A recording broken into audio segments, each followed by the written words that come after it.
Hello, j'espère que vous allez bien. On est aujourd'hui le samedi 15 juin 2024, il est presque 7 heures. Donc comme chaque week-end, je propose de faire une revue de marché hebdomadaire, c'est-à-dire que ça consiste à prendre un peu de recul, à regarder un peu l'état du marché, mais dans des unités de temps plus longues, de l'ordre du daily, weekly, pourquoi pas même monthly, et regarder un peu la dynamique, ce que le prix a développé sur la semaine passée, et ce à quoi on pourrait raisonnablement s'attendre pour les jours, voire les semaines à venir. Alors comme toujours, je vais commencer par regarder le dollar. Là, je suis sur les marchés futurs du dollar, et voilà une charte en weekly. Alors, on voit bien ici que on a entamé là une dynamique qui est plutôt haussière, et que à cet instant précis, suite à la clôture, on se retrouve avec ici un relative equal high. Alors, moi je considère qu'il y a quand même deux sortes de relative equal high, hein. Il y a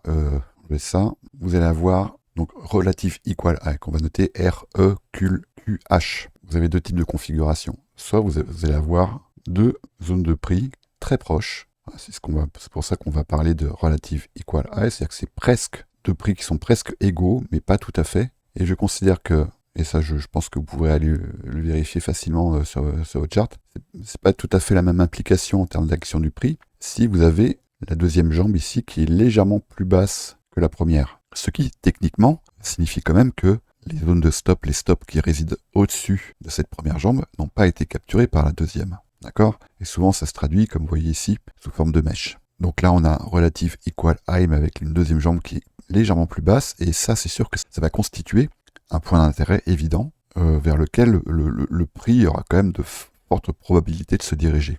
On a après le deuxième relative equal high, où la deuxième mèche est légèrement plus haute, ça peut même parfois être juste un tick que la première, auquel cas, on peut considérer que les stops qui résidaient ici ont été pris par cette deuxième mèche. Et ce qui fait que ce genre de configuration ici peut tout à fait constituer un top de marché. Donc ça fait partie des hypothèses.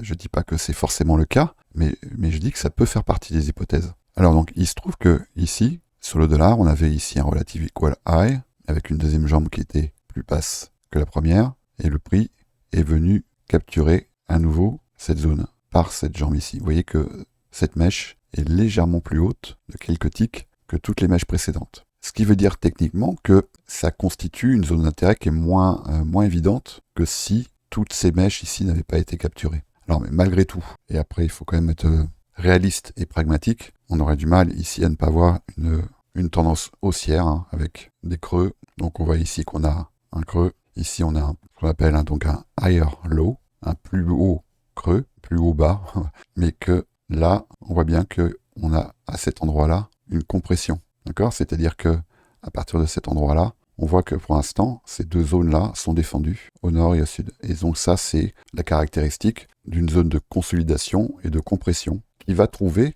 à un moment donné sa résolution. Mais pour l'instant, on a autant de raisons de penser que cette résolution va se faire par le haut que par le bas. Pourquoi elle se ferait par le haut? Parce que on a ici une zone d'imbalance, donc une zone de déséquilibre ici. Là, je suis en weekly, hein. On pourrait, je pourrais même la faire monter jusque-là, voilà. Mais on pourrait tout à fait considérer qu'avec ces incursions ici, on en a eu une, trois, quatre, on en a eu six, hein. On a même eu une clôture, deux clôtures. Enfin, on a eu plusieurs clôtures avec ces bougies ici, à l'intérieur de cette zone. On pourrait tout à fait considérer que le travail est déjà fait. Mais il reste encore un peu d'espace ici, hein.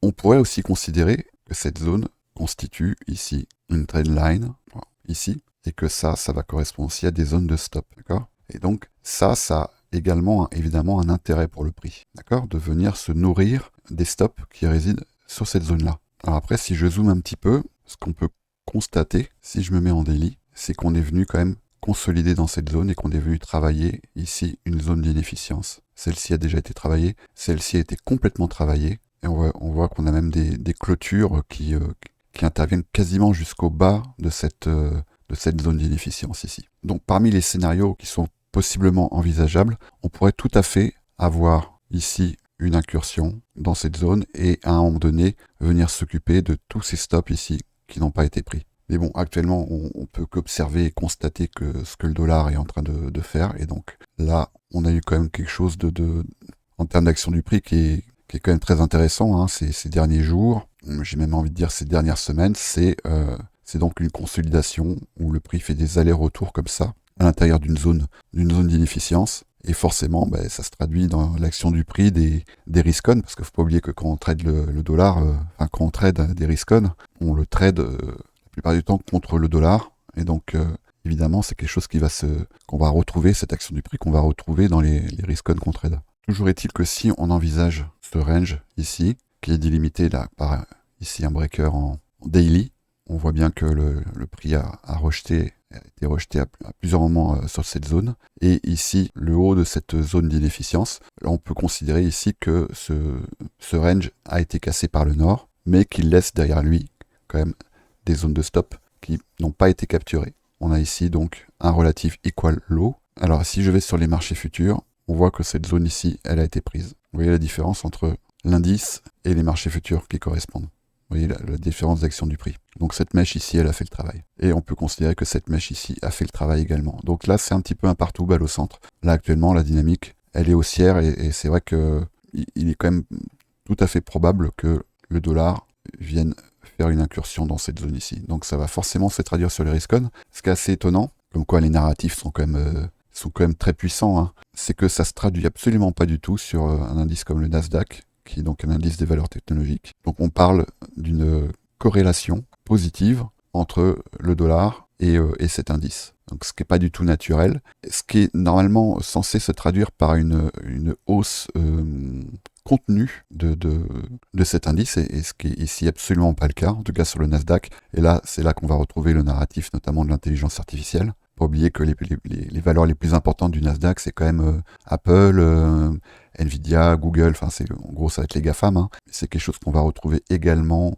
avec un momentum ici sur ces 3 dernières semaines, ces 3 derniers jours, pardon, qui est quand même moins important sur le SP500. Et par contre, c'est sur notamment le Dow Jones qu'on va retrouver cette hausse du dollar, où là on voit on retrouve ici la contrepartie de cette hausse. Donc ça veut bien dire que ce sont essentiellement les valeurs industrielles qui souffrent de ce mouvement. Et pour ce qui est des cryptos, eh ben on va retrouver également cette hausse du dollar ici. On voit bien que parmi les valeurs technologiques, parce que faut pas oublier que les cryptos font partie de la famille des valeurs technologiques, on peut observer là ici cette baisse du Bitcoin, d'Ethereum notamment. Pour l'instant on va s'attarder surtout sur ces deux assets, et c'est ici essentiellement qu'on va retrouver la hausse du dollar. Et dans une moindre mesure, on va la retrouver aussi sur le gold et également sur le silver.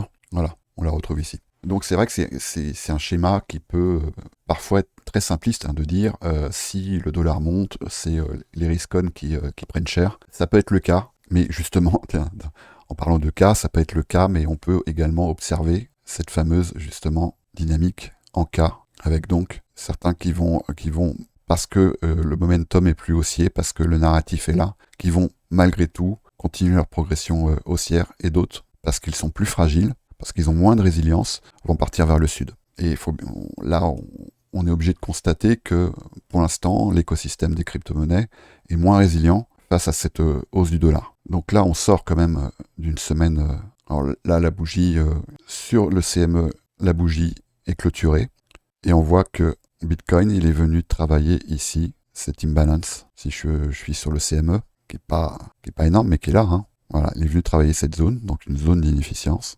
Il a clôturé bien en dessous, mais il a clôturé à l'intérieur, ici, de cette mèche. Et si on regarde bien, il est venu clôturer ici sur le Consequent Encroachment, le CE de cette mèche. Faut oublier qu'une mèche est une zone d'imbalance, c'est une zone de déséquilibre. Et que là, la clôture se passe à peu près sur les 50% de cette mèche. Donc on se retrouve ici tout à fait dans une zone qui pourrait faire rebond. Donc c'est pour ça que la semaine, à mon avis, qui va arriver, va être très importante. Ça fait quand même plusieurs semaines que je développe une théorie, un biais, qui est que je pense que cette consolidation baissière va durer jusqu'à la fin du trimestre, et moi je table tôt sur une reprise pour les cryptos, une reprise haussière pour l'été, comme ça a été le cas notamment en 2021 lors du précédent halving en fait. Et donc je serais pas du tout étonné, après évidemment comme toujours il faut gérer son risque, hein, mais qu'on ait une reprise haussière des cryptos et qu'on ait une sortie de cette consolidation ici à l'occasion du trimestre, l'arrivée du troisième trimestre, donc ça c'est en juillet. Et on voit bien qu'ici on a eu là une consolidation, une manipulation, une expansion, ici une consolidation, et voilà, à voir comment on va sortir de cette consolidation. Je pense que si on devait partir vers le sud, vers le bas, je pense que Bitcoin ne laisserait pas ici cette série de mèches. Je pense que Bitcoin ne ferait pas cadeau de toutes ces zones de stop ici, sur lesquelles il y a évidemment des vendeurs hein, qui sont là actuellement en train de compter leurs profits. Donc, en règle générale, un top de marché, ça va souvent se terminer de cette façon. Hein. On va avoir une impulsion haussière et à un moment donné, on va avoir une prise de liquidité. Voilà ce qu'on va avoir. Et si c'est comme 2021, on a eu quelque chose de cet ordre-là en fait. Hein. Et à un moment donné, on a eu une deuxième jambe qui a laissé dire à tout le monde ça y est, le bull run a repris, go to 150, 200K. En fait, le prix il est juste venu prendre cette zone de stop ici et après, il a entamé le bear market qu'on a tous suivi là, sur ces 2 dernières années. Donc voilà où j'en suis actuellement hein, sur ce biais concernant Bitcoin. Là, on est actuellement juste dans une zone de consolidation en fait, hein, et avec une légère compression. Je pense que le travail est fait au sud, ici. Là, cette mèche sur le CME, on est à 57K, et sur les brokers classiques, on était autour de 50 ou un peu moins de 56K. Je pense que le boulot est fait ici. Je pense que je vois notamment sur les réseaux, beaucoup qui attendent, qui ont mis des ordres ici dans cette zone. Donc, à partir du moment où c'est un niveau qui est très attendu, et c'était le cas avant le précédent bull run, où tout le monde attendait les 8000, et puis finalement on n'y est jamais allé, et on a bouncé autour des 12 000. Je me demande si ici on va y aller. On pourrait évidemment, et moi personnellement j'ai des ordres qui attendent ici. Il ne faut pas oublier que tout en ayant des ordres qui attendent ici, il ne faut pas exclure non plus la possibilité qu'on aille plus bas. Hein. Mais en tout cas, je vois beaucoup de gens, d'intervenants du marché, qui attendent cette zone entre les 63 et les 64 500. Donc on pourrait tout à fait y aller. En tout cas, on voit ici sur cette prise de liquidité là, donc sous les 65 800, on voit qu'on a ici une trendline, là, on avait des stops hein, qui résidaient ici, et celui-ci également. Là, on a une réaction de rejet, et quand on voit ici, on a le début, on voit bien ici en M15, d'un changement de caractère avec une jambe impulsive. Donc il va bien falloir observer ce qui va se passer dans cette zone, là jusqu'aux 66 700, on va dire.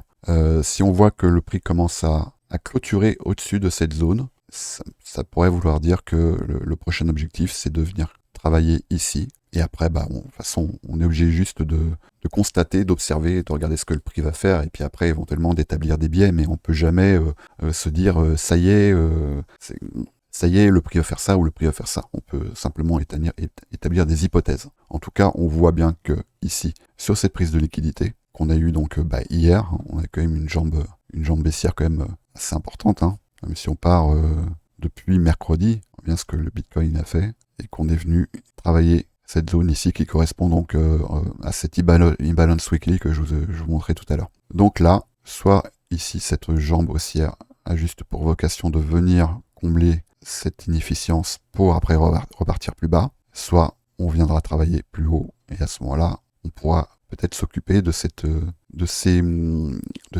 zones de stop ici. Ce qui viendrait auquel cas confirmer cette hypothèse de consolidation qui nous emmènerait probablement jusqu'à la fin du mois. Voilà où j'en suis actuellement. Ethereum montre sensiblement la même action du prix, si ce n'est que là, il est venu, pareil, travailler une zone d'inefficience. Alors, est-ce que ce travail est terminé? C'est toujours compliqué. Toujours compliqué à estimer. Hein. On pourrait tout à fait considérer que oui.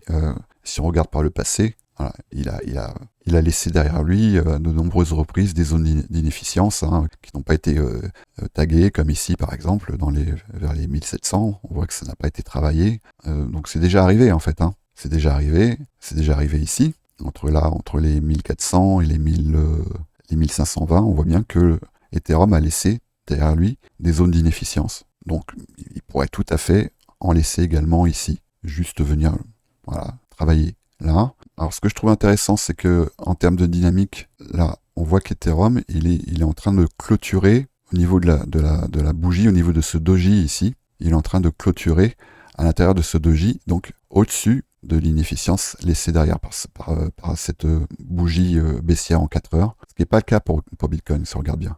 Voilà, on n'y est pas encore. Et ça se traduit, voilà comment ça se traduit ici, sur Ethereum Bitcoin. Et là, on voit qu'on a ici un changement de caractère. Alors, attention, on en a eu déjà, on en a eu ici, mais là, on voit bien que sur cette zone, on a un momentum qui est en train de s'inverser ici. Alors, si je trace comme ça, on voit bien que là, on a un changement de momentum et que ici, on a un break de structure, changement de caractère. Alors, est-ce que on est en train ici d'assister au début de ce que certains appellent le flippening? Moi, je pense pas forcément à flippening. Je dis pas que Ethereum la market cap de Ethereum va dépasser celle de Bitcoin, mais en tout cas, on est ici sur une zone, là, à l'occasion de ce swing high, sur une zone où il est tout à fait envisageable que Ethereum reprenne du momentum par rapport à Bitcoin. Donc c'est quelque chose qu'on observe.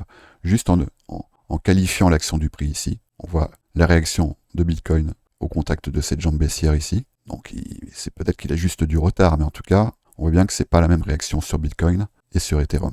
Donc ça, c'est quelque chose évidemment que je vais observer attentivement, et c'est probablement quelque chose qu'on va retrouver, même si maintenant on peut.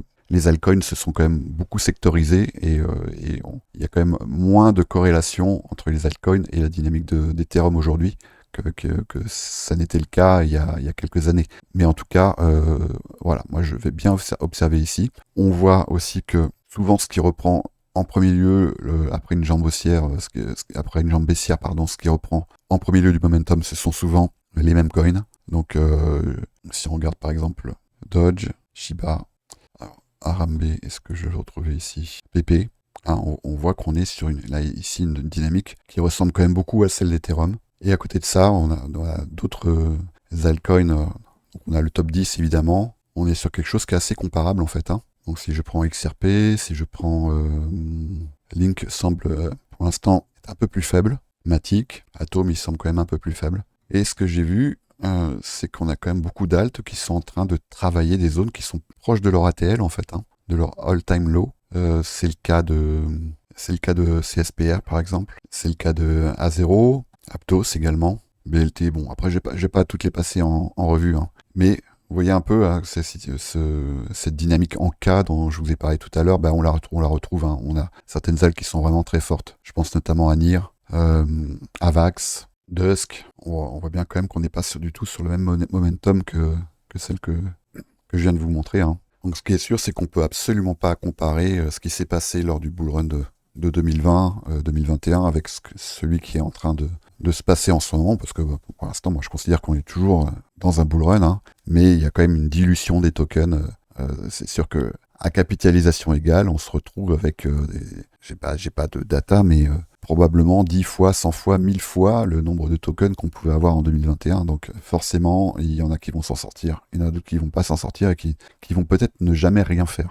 Ça, il faut bien se mettre ça dans la tête, et ce qui rend un peu plus complexe le choix des assets vers lesquels on va s'orienter. C'est pour ça qu'actuellement, je considère que en dehors de Bitcoin et Ethereum et puis ceux qui ont un fort narratif, comme les mêmes coins et puis tout ce qui tourne autour de l'intelligence artificielle, c'est quand même assez risqué d'investir des grosses sommes sur des petits projets comme ça qui sont en train de partir, parce qu'on sait absolument pas du tout ce que ça va donner. Donc pour ce qui est de la semaine qui arrive là, évidemment, on va bien observer ce que notamment Ethereum va produire comme réaction. On voit notamment que si on commence à venir travailler au-dessus de cette zone, c'est-à-dire dans ce qu'on pourrait considérer comme ici ce range weekly, voilà, on pourrait considérer tout à fait ce range ici, cette bougie weekly. Et donc si on voit que Ethereum commence à venir travailler au niveau de la zone premium de ce range, donc dans cette zone, ça pourrait être assez engageant en fait sur une reprise de dynamique haussière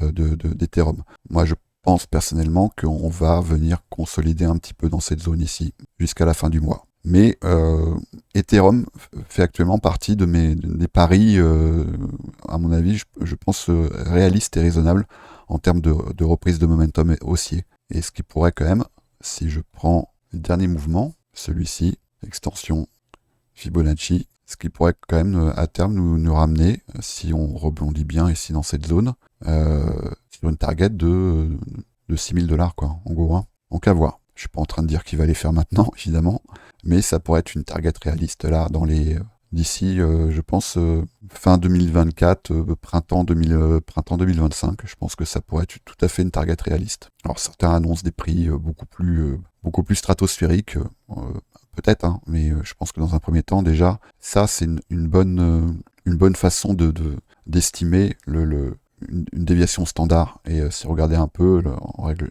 par le passé, ce type de déviation standard qui travaille avec les liens 618, une extension de Fibonacci, ça s'est souvent révélé quand même assez judicieux. Donc il va peut-être aller plus haut, il va peut-être pas y aller du tout, il va peut-être retourner travailler plus bas. Ça, faut pas non plus exclure cette possibilité. Mais moi, ce que je vois, et je vais terminer là-dessus, c'est cette dynamique ici, voilà, sur Ethereum contre Bitcoin. Là, moi, ça c'est vraiment un point que je surveille très attentivement. Déjà en weekly, la réaction du prix sur ce swing high ici, et après, en daily, la réaction du prix sur ce swing high ici. Allez, c'est tout pour moi. N'hésitez pas à vous abonner, à laisser un commentaire si vous avez des avis sur la question, ça m'intéresserait toujours et j'y répondrai. Un petit pouce bleu ou un petit pouce rouge d'ailleurs, parce que ça flatte les algorithmes tout autant que les pouces bleus, donc allez-y, faites-vous plaisir. Et puis venez nous rejoindre dans le salon VIP où moi je poste des revues de marché presque quotidiennes, quand c'est justifié. Parfois c'est tous les jours, parfois c'est tous les 2-3 jours, ça dépend. Et puis il y a un Discord dans lequel on échange pas mal et dans lequel je partage notamment des setups et des modèles de trading qui peuvent éventuellement vous aider à vous trouver en tant que trader.